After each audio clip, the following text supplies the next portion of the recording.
नमस्कार, सुषमास cooking and blogging चॅनलमध्ये तुम्हा सर्वांचे स्वागत आहे. तर आज आपण बनवणार आहोत तीळ पापडी.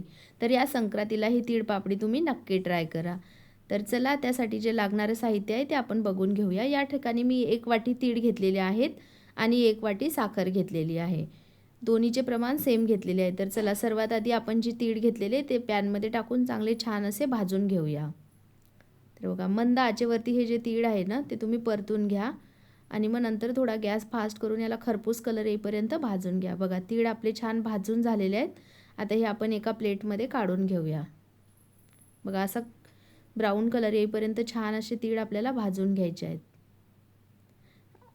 तर आता ज्या पॅनमध्ये आपण तीळ भाजलेले त्याच पॅनमध्ये आपण आता पॅन ठेवून जी साखरेचं प्रमाण घेतलेलं ते टाकून आता छान ह्या साखरेचा आपल्याला पाक करून घ्यायचा आहे. आणि याला आधी मीडियम गॅसवरती आपल्याला परतून घ्यायचं आहे. त्यानंतर मध्ये थोडासा गॅस फास्ट करून परतून घ्या.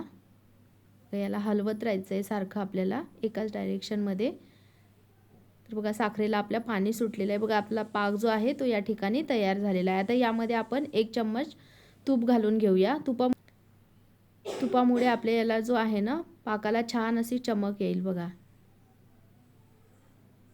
पाक पण आपला या ठिकाणी छान असा बनून तयार झालेला आहे. बघा,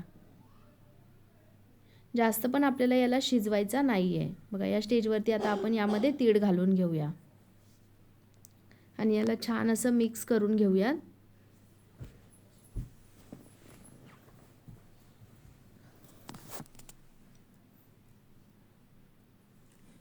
तीळ घातल्यानंतर या ठिकाणी गॅस जो आहे ना तो आपल्याला बंद करायचा आहे. बंद गॅसवरतीच आपल्याला हे छान असं मिक्स करून घ्यायचं आहे. बघा, हे आता आपलं तिळाचं जे मिश्रण आहे ना ते छान असं मिक्स झालं आहे. या ठिकाणी मी आता पोळपाट आणि बेलण्याला तूप लावून घेतलेलं आहे आणि बघा, छोटासा एक गोळा घेऊन हे आता आपल्याला लाटून घ्यायचं आहे. या ठिकाणी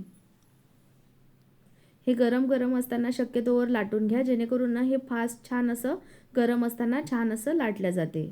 थंड झाल्यानंतर ते कडक होते, पण टेन्शन घ्यायची गरज नाही. जर खूपच कडक झालं तर आपण गॅसवरती थोडं मीडियम याच्यावरती त्याला थोडंसं परत गरम करून घ्यायचं आणि परत लाटायचं. बघा, ही छान आता इथं आपली जी तिळाची पापडी आहे ना ही इथं लाटून झालेली आहे. यावरती ना आता आपण थोडासा पिस्ता घालून घेऊया.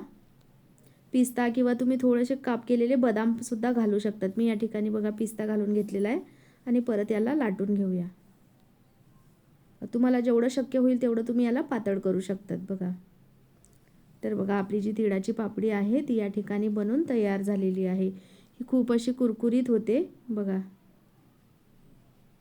तुम्ही याला हवाबंद डब्यामध्ये 1 ते 15 दिवस किंवा 1 महिनासुद्धा ठेवू शकतात. तर या पद्धतीने तुम्ही नक्की ट्राय करा.